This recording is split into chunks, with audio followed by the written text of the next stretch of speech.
Hello and welcome to Rendy Reviews, where I, Rendy Jones, review the latest in film and television. Today we'll be reviewing the highly anticipated movie from prolific filmmaker Edgar Wright, Last Night in Soho. Haha. Oh boy, here we go. Eloise, an aspiring fashion designer, is mysteriously able to enter the 1960s, where she encounters a dazzling wannabe singer, Sandie. But the glamour is not all it appears to be, and the dreams of the past start to crack and splinter into something far darker.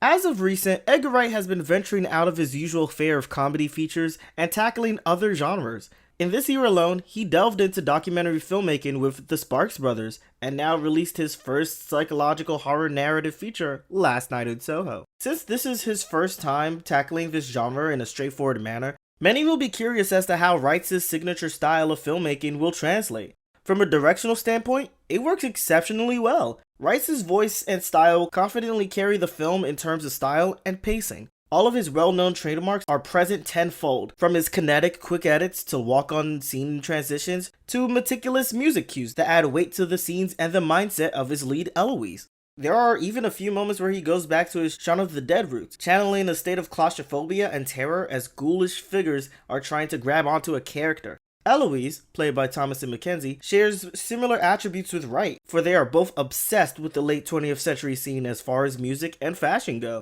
Though I'd say this is the most mainstream of his movies in terms of filmmaking, he's so damn confident in the world he depicts and his voice is still clear to the audience. Much like his previous films, Wright does a great job visually transporting you to the world he creates for his lead and personalizing it with their experience, using both and new techniques. In Soho, he delivers alluring and dreamlike imagery to make this time travel fantasy a luxurious spectacle. Once Eloise has transported herself to 1960s London, she enters a fancy ballroom and finds herself tethered to Sandie, played by Anya Taylor-Joy, for the first time. You're left completely breathless by the level of detail in set and costume design that brings this era of London to life. The first time Eloise experiences historic events with her own eyes, Wright delivers a brilliant dance sequence as a means to display how Eloise lives through Sandie's shoes. It's the best sequence the film has to offer, and it immerses you completely. At that point, the film delivers on an early Laika Studios aesthetic with fantasy elements and horror similar to Coraline and Paranorman.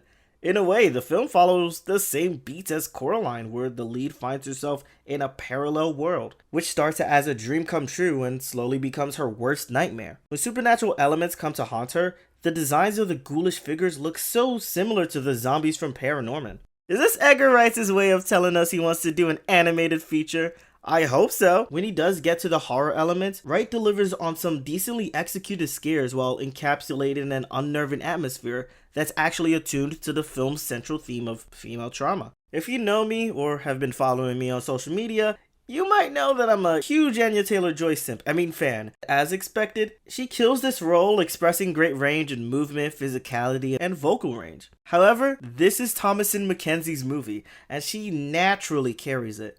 Ever since her feature debut in Deborah Grainick's Leave No Trace in 2018, Thomasin Mackenzie has quickly become one of the most powerful up-and-coming actresses who skillfully and seamlessly embodies whatever role she tackles. In this film, she shows great versatility with slow burning emotions, starting off as timid and shy, and slowly growing into a mixture of boiling anger and distress, all while doing an impeccably consistent British accent that is absolutely brilliant. Oh god, it pains me to say what I'm about to say. I really don't want to say what I'm about to say because Edgar Wright is my favorite filmmaker who has raised me through Scott Pilgrim and Cornetto trilogy. He's also the reason why I love screenwriting and Beck. That said, Last Night in Soho is the lowest tier movie he's done to date. No. Alright, don't get me wrong. The film is visually mesmerizing. But all of the glaring flaws lie within the script written by Wright and Krysty Wilson-Cairns, who also co-wrote 1917. It's clear that Wright has been itching to make this movie for a long time, and it shows in bits and pieces throughout, but the final product plays like a rough draft, feeling incomplete in the storytelling and character departments. Outside of Eloise, Sandie, and her landlord Miss Collins, played by the late Diana Rigg, every character is a one-note archetype who makes you cringe. Say what you will about Baby Driver, which is mid-tier right at best, and also pretty cursed now, for obvious reasons, but at least all of the characters in that movie had a unique personality. In this film, there's no sliver of a character whatsoever. The film's setup is rough and oftentimes made me cringe due to how glaringly inorganic and forced it was. You have 18-year-old Eloise who heads to London to attend a fashion uni as a first-year student. That's college for British people. Naturally, she's shy and anxious, which is pretty relatable. Immediately, she gets ridiculed for her timid demeanor and fashion sense. Her uppity mean girl roommates becomes her primary bully, and within one weekend, Eloise prompts herself to move out of her dorm and into a new apartment. Mind you, this all takes place in modern times, and since this is the first time Wright is writing Gen Z characters, everyone outside of Eloise is written to be a stereotypical caricature straight out of a late 90s or early 2000s film. I get that this movie world has to set up its own rhythm, but the cliched mean girl trope is so unbearable and rushed that it makes the initial setup feel so forced. Seriously, people start bullying Eloise because she has her own style and listens to 20th century music from very popular bands of the time. Have you ever met a Gen Z person? They have unique fashion tastes and most of them are obsessed with 20th century music. Like me!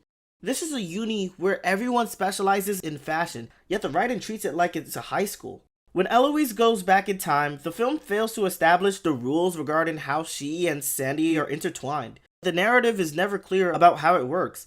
At first, Eloise is living directly through Sandie's shoes, but later on, you see her being trapped through Sandie's reflection in a mirror.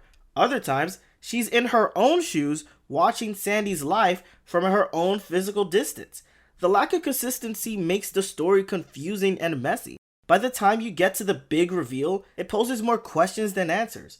Wright explores a lot of firsts with this film. Most notably, this is his first time having a female central lead. Through Eloise, he attempts to explore female exploitation, plays as an underlying theme from the get-go. He's very blunt with the themes, both verbally and visually, for nearly every male character is depicted as a sexual predator or creep, except for one that I'll get to in a moment. Part of the terror that begins to haunt Eloise is the triggering sexual trauma she sees Sandie experiencing in her career. It's so damn on the nose that even the casting takes away from the mystery. Once you see friggin' Matt Smith, you already know what kind of role he's about to play. Sorry dude, but after Promising Young Woman, you need to be more creative if you're gonna cast a male scumbag who pulls the wool over a woman's eyes. Wright and Wilson-Cairns try to explore the unfortunately timely, no pun intended, theme of sexism and female exploitation, and completely misses the mark due to it being so in your face while every character is one note. As its theme regarding sexual trauma become more transparent, they're utilized as a means to add to the horror in a directly triggering manner, especially for female audiences. If you're a sexual assault survivor in any capacity, don't see this movie. It will fuck you up and cause major panic attacks. It's the equivalent of a dude going, "Yeah, I'm a feminist," while incorporating female-centric derogatory terms in his daily vocabulary. If that wasn't enough, this shit ended up getting personal. Apart from Wright exploring his first female leads, he also includes his first... Oh wait, Jamie Foxx was in Baby Driver. Second ever black supporting character. And what do you know? It's problematic as hell. I feel very attacked! Early on, Eloise befriends a fellow student, John, played by Michael Ajao, who tends to her every need in such an unbearable manner that it adds to the early 2000s vibe the film already exudes. John is a straight up black simp with a savior complex. It's as bad, if not worse, than Finn in The Force Awakens, where he only exists to help his right girl crush. The girl could cough, and John would run to her aid with a tissue and be like, "For you, my queen." He's not necessarily a mystical Negro, because he does get to lock it down, but nevertheless, it plays like a variation of a trope that's mostly outdated. It gets problematic in various ways because Wright tries to do his best white allyship in the script where John compares being discriminated against to Eloise's white female experience, and I couldn't help but groan. And of course, after he does that, he unintentionally incorporates an intense scene where black trauma and female trauma get intertwined, and it's one of the most intense and egregiously tone-deaf scenes I've seen this year. If there's anything Last Night in Soho ingrained into me, it's that I'm not imploring Wright directors who work with white-only casts to change their diversity so soon. Edgar, I love you, I want to be like you, I look up to you. Why did you do this? I know you've written one other black character in your career. As a black person, I'm gonna say, it's okay to stay in your lane. This black simp character only evokes tropes that we're all trying to move past from. Much like Baby Driver, Last Night in Soho is a style over substance effort for Edgar Wright. While the dreamlike, psychedelic, and ghoulish level of horror is inspired and Wright's trademark styles are present throughout, the screenplay is far from realized in nearly every regard. Everything about the script is so bare bones, while the storytelling is completely loose. This film was in desperate need of a few more writing passes. Watching something like this from one of the best filmmakers in the comedy genre, and one of my favorites of all time, feels like I'm witnessing someone go through their midlife crisis by taking bold risks even though they should simply stick to what they know best. That's why I give Last Night in Soho a 2.5 out of 5.